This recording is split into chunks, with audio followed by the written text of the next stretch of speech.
Pessoal, então vamos lá. Só resumindo aqui, né? A gente tinha falado desse cara aqui, que é um transmissor. E no caso, ele é transmissor de temperatura, tá? Depois nós temos esse outro aqui, que é um transmissor de pressão diferencial. Por que eu falo de pressão diferencial? Porque a câmara de medição dele, eu posso medir aqui o lado de alta pressão e o lado de baixa. Então esse instrumento aqui, eu posso usar ele para medir pressão, né? Que é quando eu vou medir um lado só. Pressão diferencial, se eu estiver comparando os dois. É nível, vazão e densidade. Então ele é um instrumento bem completo, um dos mais usados aqui. Esse é um fabricante nacional, aqui é Smart, tá ok? E a gente tem esse outro aqui, que também vai ser um transmissor de pressão diferencial, onde eu tenho a câmara de alta, que é o High, esse H, e a câmara de baixa, que é o Low. E é Yokogawa, né? Um dos melhores fabricantes mundiais que a gente tem. E todos eles têm em comum o seguinte: eles são configurados com um tipo de programador inteligente, né, que a gente vai ver daqui a pouco. Tem algumas versões deles, né, mas eles são configurados com configurador. E daí vamos lá, né, vamos pegar um exemplo de processo industrial aqui, bem rascunho, só para a gente começar a conversar, né. Deixa eu pegar aqui. Então, por exemplo, vamos supor que eu tenho um tanque. Então tem um tanque lá. E nesse tanque, o que eu quero fazer? Eu quero medir a pressão que está aqui dentro, né? Então vamos falar que é um tanque. Esse tanque ele é fechado. Fechado aqui, né? Tem o teto dele lá e tal. E daí o que vai acontecer? Eu tenho aqui que alimenta ele uma válvula. Uma válvula. A caneta está falhando. Vamos partir para bique tradicional. Então eu tenho aqui uma válvula de controle. Essa válvula vai receber um sinal e ela vai estar mandando produto para dentro do tanque. E aqui a gente tem uma outra válvula na saída que vai estar retirando esse produto do tanque e mandando para um processo.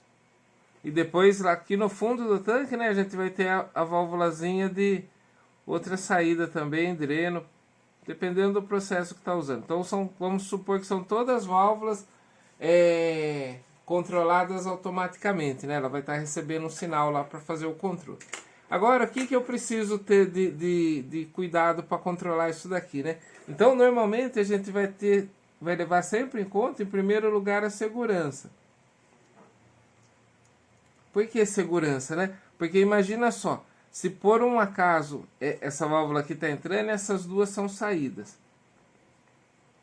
Se numa determinada situação a quantidade que está entrando for maior do que o que está saindo, né? Essa válvula tiver, por exemplo, 100% aberta, essa daqui tiver com 30 e essa daqui tiver com 20, e elas forem mais ou menos do mesmo tamanho, o que vai acontecer?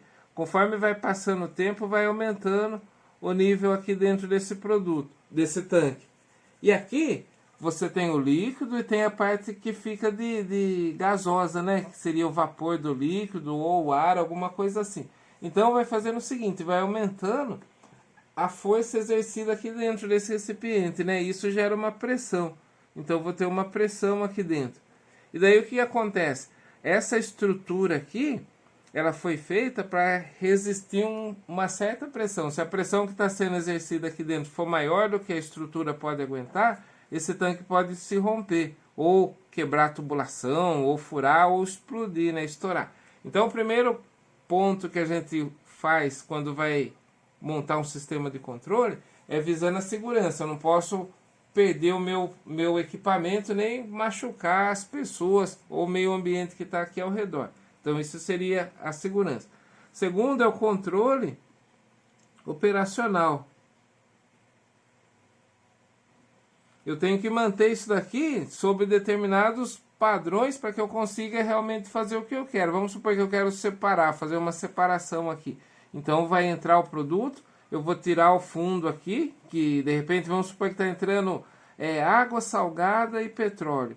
Então esse produto cai aqui, ele tem que ficar um tempo, né? Passado esse tempo, a água salgada ela vai se decantando aqui no fundo, porque ela é mais pesada, né? Ela vai ficando aqui. E esse óleo vai ficando na parte de cima aqui. Então tem que ter uma certa pressão, né, para melhorar esse processo. E eu tenho que, não posso deixar jogar óleo aqui pelo ralo e também não posso deixar subir óleo suficiente a ponto de ir aqui para a água. Então eu tenho que controlar isso daí. Então é outra coisa, né?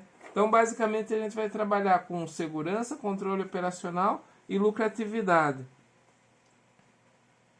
O que é essa lucratividade? Quanto mais preciso for esse meu controle, melhor, porque eu vou estar tirando o máximo possível de água e aproveitando o máximo de óleo aqui, né? Não estou jogando água no óleo e nem estou jogando óleo fora. Então, quanto melhor for esse controle, mais lucro eu vou conseguir. Então, basicamente é isso. Aí, o que a gente precisa fazer? Para medir a pressão desse tanque, como que nós fazemos, né? A gente pega, por exemplo, um instrumento desse daqui, que é esse Smart. A gente vai pegar ele. Ele tem aqui a tomada como foi dito antes, né? Tomada de baixa e tomada de alta. Então o que a gente faz? Vai colocar ele aqui no pé do tanque, por exemplo, né? Vou puxar uma tubulação aqui e vou colocar o instrumento aqui embaixo. A câmara de medição dele está aqui, ó, o lado de alta e o lado de baixa. E aqui está a cabeça eletrônica dele. E daí o que vai acontecer? Desse lado de alta aqui, eu vou ter o quê? Vou ter essa pressão, que é o quê? A pressão interna do reservatório, mais o peso dessa coluna, que vai estar atuando desse lado. E do outro lado, o que a gente faz? A gente pega uma linha aqui, lá de cima do tanque, e puxa aqui nele, só para compensar essa variação de pressão. Então, por exemplo, vamos supor que eu estou com o líquido ali, mas como está tendo aquela força para entrar aqui, está gerando essa pressão. Vamos supor que a pressão aqui é de 0,5 bar. Então o que acontece? O princípio de Pascal, né, fala que a pressão dentro do recipiente ela é a mesma em qualquer ponto, né? Então eu vou ter 0,5 que está vindo aqui e atuando do lado de baixo do instrumento, e também vou ter 0,5 que vem para cá e atua do lado de alto. Então essa pressão de 0,5 e 0,5, como ela está atuando dos dois lados, e esse instrumento, o princípio de medição dele, ele faz a pressão do lado de alta menos a pressão do lado de baixa, então essa daqui, como ela é igual, ela se anula. Então essa daqui vai estar sendo anulada por essa. E daí o que sobra para o instrumento ler? Vai sobrar somente essa pressão relativa ao peso da coluna. Então eu vou ter aqui isso daqui, né? Vou ter o peso da coluna, que a gente sabe que a pressão vai ser igual a densidade vezes a altura. Então vou estar sabendo qual que é isso daqui, e através disso, como eu tenho dois produtos diferentes, com densidades diferentes, D1 e D2, eu consigo saber exatamente onde que está essa linha, que divide, aqui no caso, a água salgada e a parte de cima o óleo. Então é só um exemplo básico, depois a gente vai entrar em detalhes explicando como calcular isso daqui direitinho, mas é uma situação. E daí vamos supor que eu quero saber onde está essa linha, mas eu quero saber também qual que é a pressão que está dentro desse reservatório. Então o que eu faço, né? Eu teria esse cara aqui na função de medição de nível, porque ele está pegando o nível da interface, que é a linha que separa os dois produtos, né? E daí eu poderia ter um outro aqui em cima, onde ele vai estar também, a mesma filosofia do instrumento, lado de baixa e lado de alta, que é a parte eletrônica dele. E seria, por exemplo, esse daqui, ó. Ou eu poderia ter outro igual esse, exatamente igual esse daqui. Vai depender do quê? Da faixa de trabalho dele. Se vocês olharem, não sei se vai conseguir pegar aqui, esse daqui é de 1,67 até 200 polegadas de H2O. Então esse é o range que ele consegue pegar, né, de leitura. Então a gente iria calcular isso daqui em função dessa pressão aqui também. E daí o que acontece? Eu colocando ele aqui, vocês podem reparar que o lado de alta dele, né, que seria no caso aqui pegando o instrumento, o lado de alta, que é esse que está com H aqui, onde está esse conector, e aqui desse lado eles são unidos, né? Então esse lado de alta estaria ligado no tanque e o lado de baixo aberto para a atmosfera. Por quê? Porque ele vai fazer a comparação entre a pressão que está internamente aqui no tanque e a pressão atmosférica. Então isso é o que a gente chama, ele está fazendo a leitura da pressão relativa. A gente chama ela de relativa ou manométrica.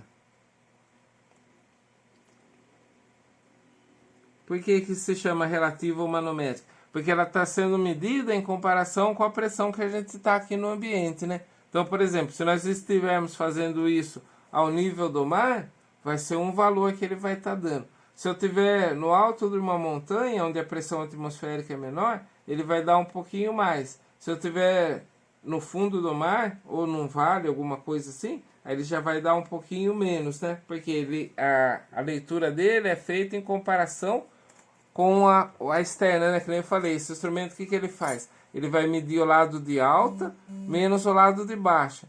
Então, conforme a gente varia a altura onde está sendo instalado aqui, eu estou variando a pressão do lado de baixa, né? E daí vai dar uma diferença. Pouca coisa, mas tem essa diferença aqui. Tá legal? Então, isso daqui é uma aplicação típica, né? Vocês viram, num tanque a gente tem pelo menos esses controles aqui. Controle do nível, né? Para saber onde que está a separação. Se for um tanque fechado, pressurizado. Controle da pressão. E a gente poderia ainda, nesse mesmo sistema aqui, né? Eu posso ter, por exemplo, deixa eu puxar aqui assim, ó. Vamos supor que eu quero medir quanto que está vindo de produto para cá. Então eu posso ter uma placa de orifício, que é um elemento primário de vazão. Então está vindo aqui minha vazão, aí eu coloco essa placa, né? A placa, o que que ela é? Ela é como se fosse um CD. É um disco com um furo no meio. Então por isso que é a placa aqui, né? E esse é o orifício dela. Esse orifício aqui, ele é calculado de tal maneira que ele vai gerar uma perda de carga na tubulação. Então a pressão do lado de cá, que é a montante, né, que a gente fala, a entrada da placa, ela é maior do que a pressão do lado da jusante. Então o que vai acontecer? Como é calculado, a gente vai ter aqui embaixo um instrumento que vai fazer essa leitura. Então ele vem para cá. Aqui eu tenho a câmara de alta, aqui eu tenho a câmara de baixa. E aqui a gente tem a cabeça eletrônica dele, como lá, né? Então daí o que ele vai fazer? É um transmissor de pressão diferencial, igual esse ou igual aquele outro da Yokogawa, onde ele está medindo a pressão do lado de alta menos a pressão do lado de baixo. E através desse diferencial de pressão, nós conseguimos saber qual que é a vazão que está passando aqui. Por quê? Porque existe uma fórmula física que fala assim, que a vazão ela é igual à raiz quadrada desse diferencial de pressão que está ocorrendo aqui. Então, sabendo o diferencial de pressão, consigo calcular a vazão em função dos dados que foram passados. Tá ok, gente? Então, isso é só um inicial aqui, né? Eu sei que foram muitas informações, mas só para ver se o vídeo gravou legal. E para ir colocando as ideias em dia, tá joia? Abraço a todos!